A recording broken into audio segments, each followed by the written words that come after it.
Bonjour à tous, chères familles d'âmes, j'espère que vous allez bien. Ça fait longtemps que certains d'entre vous me la demandent, une vidéo sur qu'est-ce qui se passe après 45 ans au niveau hormonal, ménopause, préménopause, andropause, etc. Et plus précisément aujourd'hui, vidéo sur comment perdre du poids, ou en tout cas rester svelte, passer 45 ans, puisque passé cet âge-là, il y a plein de désordres hormonaux qui font que tout part en cacahuète n'importe comment. Alors, mille excuses, parce que j'ai fait une vidéo qui s'appelle « Pourquoi je n'arrive pas à maigrir malgré le sport, je me trouve trop grosse, que faire ?» en lien de cette vidéo, qui explique justement comment avoir un poids de forme idéal en se connectant à son corps. Parce que je vous rappelle que je suis guérisseuse et donc je donne des techniques énergétiques. Ce que je dis est vrai, ça ne change pas, mais il y a d'autres éléments à prendre en compte quand on a passé ces fameux 45 ans et qu'on va vers la ménopause, préménopause, andropause, etc.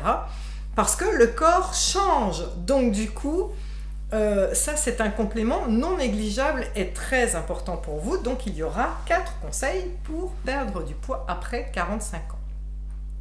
Petit disclaimer, je ne suis pas médecin, donc parmi les conseils qu'il y a, c'est des conseils de bon sens, mais qui sont basés sur la médecine, et donc j'ai fait mes recherches, donc je vous partage le fruit de mes recherches, et le reste, ça fait partie de mon savoir de guérisseuse et de ce que j'ai vu chez les autres, fait expérimenter aux autres, et que j'ai expérimenté sur moi, puisque j'ai 54 ans, et donc je tombe pile dans la tranche des trucs dont je parle. Voilà.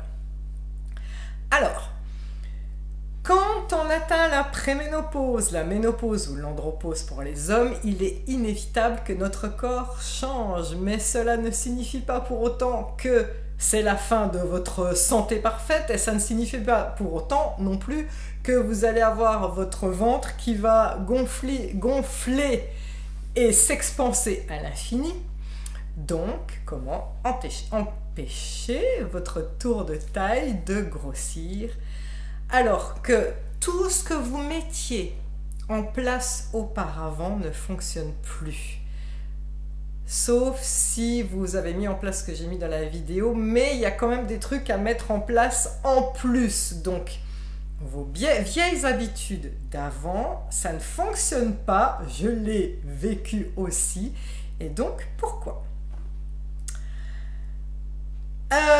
Alors, tout d'abord, on va commencer par prendre conscience des changements qui s'opèrent en nous à partir de ces fameux 45 ans, qui sont les changements hormonaux dus à la ménopause et préménopause, comme certains d'entre vous m'ont très justement fait remarquer sur la précédente vidéo dont je parle, qui disait, des personnes disaient avec beaucoup d'humour, moi je prends du poids rien qu'en regardant un gâteau.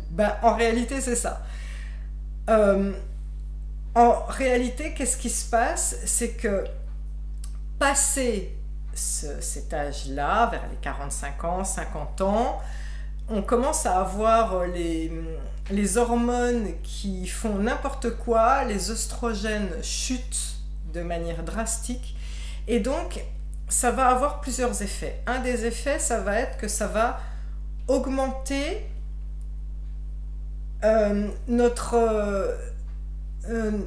augmenter notre faim. Ça diminue le sentiment de satiété, c'est-à-dire que vous mangez comme d'habitude et vous allez vous dire mais je suis folle ou quoi? J'ai l'impression que j'ai faim alors que je viens de manger. Alors non, je vous rassure, vous n'êtes pas fou, c'est votre cerveau qui vous joue des tours. Parce que, en fait, à cause de la chute d'œstrogène, eh bien, il n'y a plus ce même sentiment de satiété, et donc, même en mangeant la même quantité qu'avant, parce que, en fait, le système de récompense du cerveau va vous obliger à demander plus de sucre ou plus de gras. Alors, ça vous joue des tours.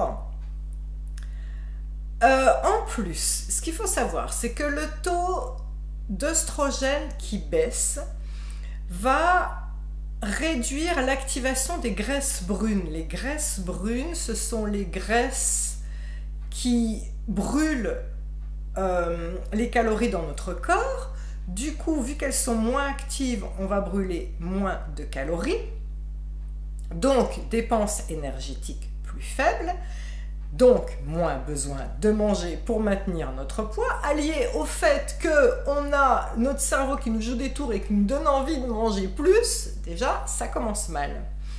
En plus, en vieillissant, notre masse musculaire va fondre. C'est mathématique, c'est comme ça. Ça fait partie du process du vieillissement, en fait. Et donc, comme notre masse musculaire fond, on a moins de muscles, donc les muscles consomment moins de consommation de calories, donc moins besoin de manger. Moins besoin de manger, je vous le rappelle, mais en même temps, d'un autre côté, on a toujours faim. Et en plus, moins de graisse qui brûle les calories. Ça commence mal. Donc, en plus, à plus forte raison, si avec l'âge on devient plus sédentaire, on réduit l'exercice, donc on brûle moins de calories. Donc pour résumer, notre corps nous envoie des signaux qu'il a faim, alors qu'en réalité, il a besoin de beaucoup moins de calories qu'avant pour survivre. C'est un cocktail explosif pour prendre du poids. Autre problème lié à la préménopause, ménopause, toujours lié aux fluctuations hormonales, les sautes d'humeur et les troubles du sommeil. Alors, à cause des troubles du sommeil, eh bien, le soir, vous aurez justement ces fameux moments de on a besoin de se remplir. En plus, comme par hasard, les signaux qu'on vous envoie, c'est se remplir de gras et de sucré pour combattre cette fatigue chronique. Et bien sûr, c'est ça qui induit le poids. La privation de sommeil, en plus, induit du stress. J'en parle justement dans la précédente capsule sur perdre du poids. Le stress au niveau énergétique, ça a été prouvé par le docteur Emoto, je l'ai prouvé dans l'expérience du riz. Le stress vous fait gonfler. Ça envoie un signal au corps, ça abaisse son niveau d'énergie. Donc ça va faire gonfler les cellules, ce niveau d'énergie bas, et ça va envoyer le signal au corps qu'il doit stocker. Donc là, encore mauvais karma pour vous. Donc la privation de sommeil modifie le système de récompense du cerveau qui se sent mieux en mangeant plus, et comme par hasard, mangeant plus de graisse et de sucré. Donc, encore un élément qui fait qu'il y a la prise de poids. Ce n'est pas tout. Donc, il y a aussi autre chose qui peut induire la prise de poids, c'est que en vieillissant, le métabolisme fait que notre corps cherche à réduire la prise de calories. Et donc, il va s'auto-entraîner à manger moins pour se sentir pareil.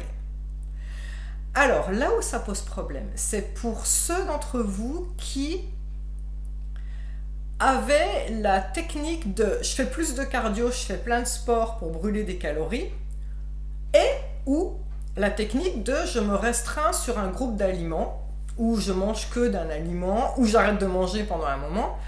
Et ça, ça nous effondre à l'époque. Donc, on fait ça. Mais en réalité, si vous mettez ça en place, là, avec l'âge qu'on a, à partir de 45 ans, c'est contre-productif. En réalité, si vous mettez en place ces vieilles techniques d'avant, ça va vous faire grossir. Et je vais vous expliquer pourquoi. Donc, comment est-ce possible de manger moins et de faire plus d'exercices comme on le faisait avant et de prendre du poids? En fait, ce système d'en faire plus d'exercices et manger moins nous permettait de nous en sortir à l'époque quand on était jeune. Mais ce n'était pas une attitude saine, j'en parle déjà dans l'autre vidéo, car cela induit un stress au niveau du corps. Et ça explique justement pourquoi déjà à l'époque on avait du mal de maigrir. Avec ce système, tout ce qu'on a réussi à faire quand on était jeune, écoutez-moi bien, c'était d'éduquer notre corps à manger moins. Or, je vous rappelle que notre corps, passé ses 45 ans, il s'auto-éduque à manger moins. Donc si déjà à l'époque vous l'aviez éduqué à manger moins, comment on fait? Ça veut dire que vous allez grignoter 3 biscuits et vous allez prendre du poids. Donc, ce qui est fait est fait. Vous avez eu une mauvaise hygiène si vous avez eu cette technique quand vous étiez jeune. Donc, pardonnez-vous, on va passer à autre chose. Vous allez faire les 4 fameuses étapes dont je vais parler, les 4 astuces pour perdre du poids dont je vais parler, mais contrairement aux autres qui n'avaient pas cette hygiène-là, ceux qui ont respecté la capsule que je dis d'avant, eh bien, il va y avoir un moment de flottement où il va falloir que vous rééduquiez votre corps, donc vous n'allez pas perdre de poids, vous n'allez pas forcément en prendre non plus si vous suivez les 4 conseils que je vous donne, mais pendant un moment, vous n'allez pas perdre de poids parce que vous allez d'abord solidifier vos fondations et vous concentrer sur comment avoir une maison stable avec des belles fondations et solides. Alors que votre technique d'avant, vous mettez plein de fissures dans votre maison. Alors, notre corps, à cause de l'âge, pour résumer, a besoin de moins de calories. Comment faire?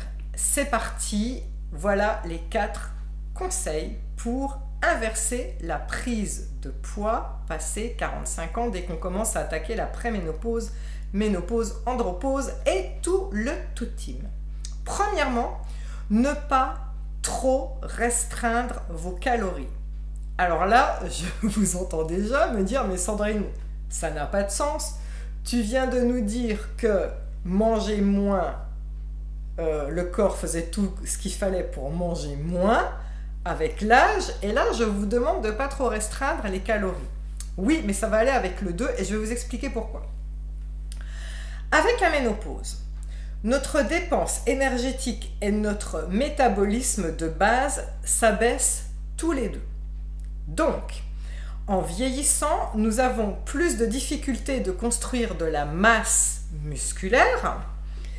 Et de plus, on a un rythme de vie de plus en plus sédentaire, donc on a besoin de moins de calories pour nos dépenses énergétiques. Donc, vous avez raison de me poser la question, Sandrine, comment tu peux nous dire en technique 1 de ne pas trop restreindre nos calories alors que je suis en train de vous dire qu'on a besoin de moins de calories?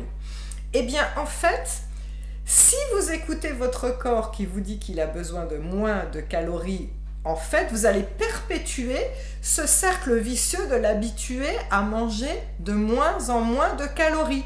Un peu comme la mauvaise technique que vous faisiez quand vous étiez jeune. Donc, il ne faut surtout pas éduquer votre corps à tomber dans ce cercle vicieux. À la place, on va continuer de manger, mais manger mieux. Manger des aliments de qualité.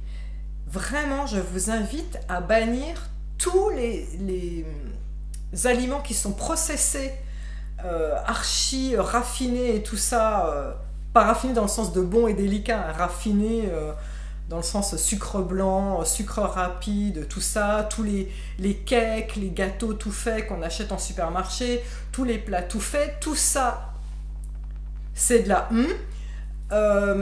pourquoi? Parce qu'il y a des... Alors, quand il y a des dates de consommation hyper longues, posez-vous la bonne question. Pourquoi est-ce qu'il y a des dates de consommation hyper longues? C'est parce qu'il n'y a pas d'énergie vitale dans ces aliments. Il n'y a pas de vie.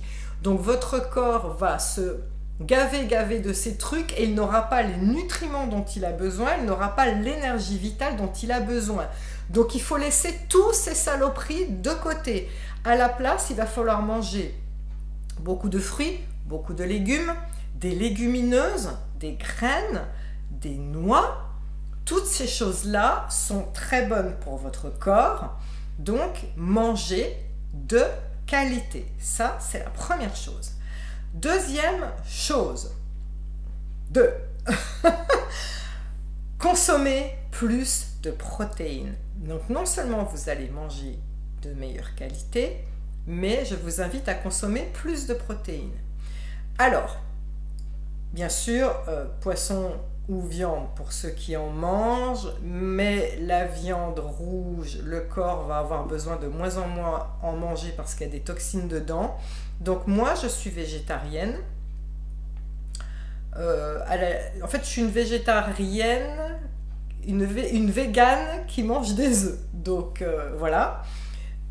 Du coup, si ça ne doit pas vous freiner pour manger des protéines si on est végétarien, la seule chose qu'il faut se souvenir, c'est que vous devez penser à ce que font les pays asiatiques, les pays du soleil levant. Vous remarquerez qu'ils ont toujours des assiettes avec légumes, riz ou quinoa ou quelque chose comme ça, plus soit des pois chiches, soit des lentilles, soit des haricots en grains. En fait, l'association de graines plus légumineuses est l'association qui permet d'avoir toutes les acides aminés nécessaires pour reconstituer les protéines. C'est les mêmes types de protéines que vous auriez si vous mangez du poisson. Donc, c'est illusoire de croire que parce qu'on est végétarien, on n'a pas de protéines. Si on associe dans un même plat légumineuses et graines, plus des noix d'ailleurs en plus et tout, regardez les plats que font les pays asiatiques, c'est magique, d'accord? Donc, plus de protéines. Pourquoi? Donc, parce que de manière à avoir les macronutriments nécessaires pour maintenir la masse musculaire, je vous rappelle que cette masse musculaire, elle décroît avec l'âge, une plus grande masse musculaire va dire que vous allez brûler plus de calories pour nourrir ces muscles et donc vous aurez un taux métabolique plus élevé. Donc vous pouvez faire la phase 1 du coup en mangeant plus de protéines, à savoir ne pas trop vous restreindre, et manger des protéines. Si vous avez une masse musculaire plus forte, ça veut dire qu'au repos, vous consommerez plus de calories sans rien faire pour maintenir vos muscles. En plus, si vous mangez des protéines, vous vous assurez de maintenir au maximum votre masse musculaire qui, je vous le rappelle, décroît avec l'âge. Et vous aurez l'air plus mince et plus athlétique. Cela vous permettra aussi de rester plus fort en vieillissant. Parce que maintenir la masse musculaire va maintenir la structure de votre corps. Les protéines sont aussi indispensables pour prévenir l'ostéoporose et maintenir la densité osseuse. Les protéines, c'est comme des briques pour construire un mur. On en a besoin pour construire tout ce qui nous solidifie à l'intérieur du corps. Les protéines vous permettent donc de perdre du poids sans mettre en danger votre masse musculaire grâce au fait que les protéines sont constructrices. Ensuite, troisième conseil, attention au stress. Là, on revient à ce que je disais dans l'autre vidéo. Le stress, premièrement, vous fait gonfler.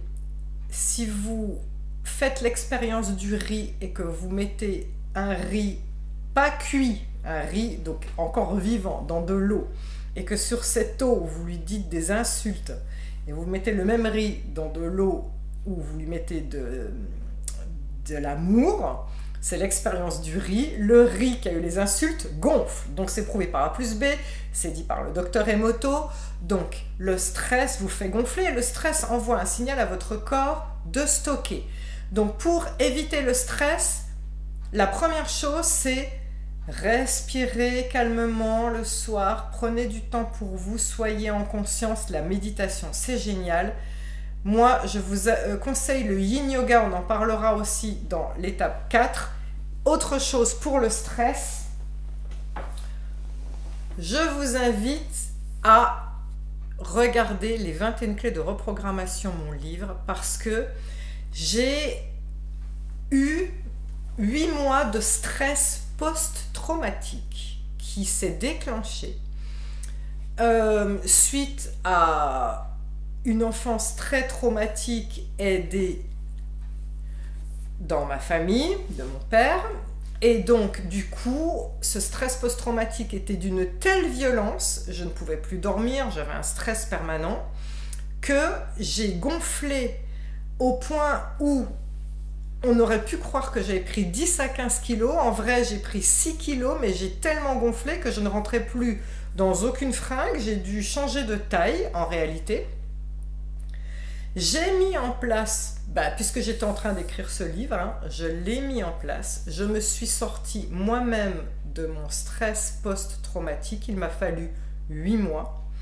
Mais, passé ces 8 mois, le stress, il s'est mis à décroître de manière fulgurante. Et j'ai dégonflé en 1 mois et j'ai perdu les 6 kilos que j'avais pris en 2 mois. Donc maintenant, je suis de nouveau comme avant. Ce qu'il y a de bien dans ces 21 clés, c'est qu'il y a des soins que je vous fais. Donc, soit vous suivez les audios, vous avez un accès gratuit à 8 heures d'audio, donc vous suivez les audios et vous recevez les soins. Si vous ne voulez pas utiliser le QR code, eh bien, faites-le. Tout est dans le livre, donc les soins sont expliqués pas à pas dans le livre et vous les faites tout seul. Donc, il y a des soins que je vous fais. Il y a des soins que vous recevez et que vous devez faire en binôme avec moi pour travailler sur vous. Ça reprend couche après couche tout ce qu'il y a à enlever en vous pour que vous soyez zen, souverain et en paix, vraiment pour que vous vous débarrassiez de tout ce qui vous pollue. Donc, si vous n'avez pas l'argent pour ce livre, eh bien, qu'à cela ne tienne, puisque je suis là pour transmettre. Il y a les 21 jours de la guérison sur ma chaîne YouTube. C'est gratuit. C'est juste moins bien fait que le livre, parce que le livre, vous le regardez quand vous voulez. Tout est mis ensemble. Et les audios sont faits dans ce livre en studio avec des petites musiques douces nettoyées. C'est sûr que dans les 21 jours de la guérison, c'est fait comme ces vidéos-là, hein, un peu à l'arrache. Mais vous ne m'en voudrez pas puisque vous me connaissez. Et puis c'est gratuit, donc vous les faites au fur et à mesure. Voilà.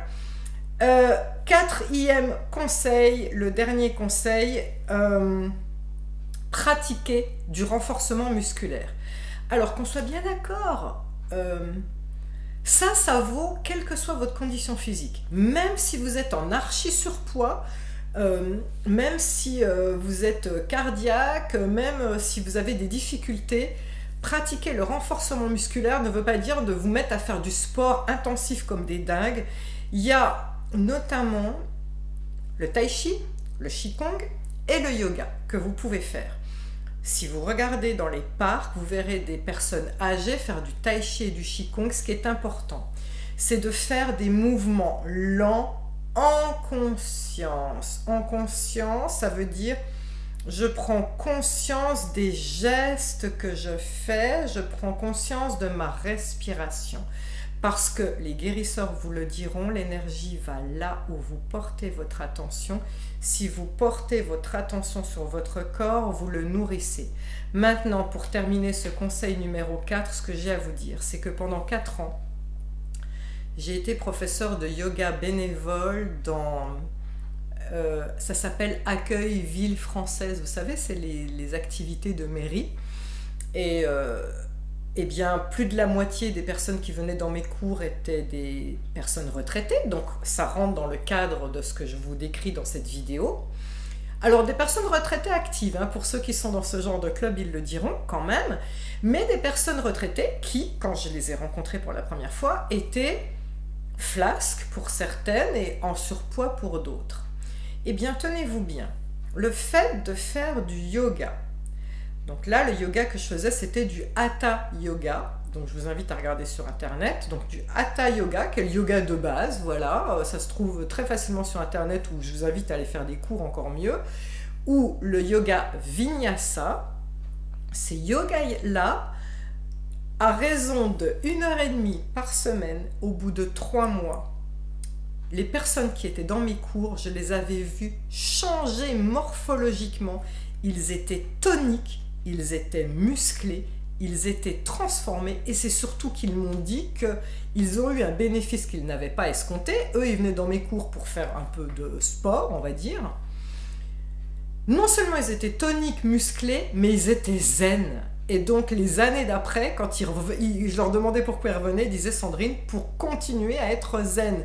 Donc le yoga tai chi chi kung fait en conscience va renforcer votre structure physique, musculaire, va assouplir vos tendons. Quand on assouplit les tendons, on assouplit l'esprit. Ça sert à ça le yoga aussi, tout en renforçant aussi la structure des fascias. Les fascias, c'est ce qui est entre les muscles et les os, c'est la structure du corps. Si vous portez votre conscience en faisant du yoga, et plus particulièrement du yin yoga, le yin yoga, quelle que soit la condition archi détériorée dans laquelle certaines personnes peuvent se trouver, le yin yoga, ça consiste au fait de... On est au sol, on fait une posture d'élongation, sans forcer, et on laisse la gravité agir, et on tient cette posture pendant 3 à 5 minutes. Et vous allez voir que quel que soit le yoga qu'on fait, hein, c'est un autre yoga ou le yin yoga, quand on tient une posture pendant un moment, les muscles sont en tension, donc on respire calmement et on commence à sentir une douleur. Et là, quand on respire calmement, on active le système parasympathique. Le système parasympathique, c'est le système qui apporte la zénitude dans le corps, et le système parasympathique, c'est celui qui active la digestion. Tiens, comme par hasard, tous les problèmes qu'on a, dont je vous parle de poids. Donc le yoga, c'est génial pour ça. Quand on fait une posture de yoga et qu'on respire calmement, on active le système parasympathique, et là on se rend compte que la douleur qu'on avait il y a 2 secondes, d'un seul coup, hop, elle disparaît comme par magie, et on se sent bien. Ça, le yoga éduque le mental et le corps en même temps. Bon, j'étais prof, je suis passionnée, je suis désolée, je vous transmets cette passion. Donc voilà mes 4 conseils, je vais vous trouver transformés en 2-3 mois. Il faut être patient, comme je vous l'ai dit, hein, c'est des fondations. Hein, c'est terminer les régimes à la va-vite qui font yo-yo. Donc, si vous faites ces 4 conseils que je vous dis, en 2 ou 3 mois, vous êtes transformés. Et si vous suivez ces conseils à vie, vous serez transformé à vie et en bonne forme à vie. Maintenant, je vous rajoute un conseil subsidiaire. Allez, 2 subsidiaires. Buvez beaucoup, c'est juste du bon sens. Et l'autre, faites un jeûne une fois de temps en temps.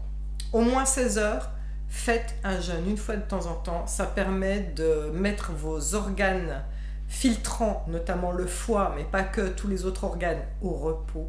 Ils en ont besoin. Voilà, cette vidéo a assez duré. J'espère qu'elle vous a apporté des éléments de réponse.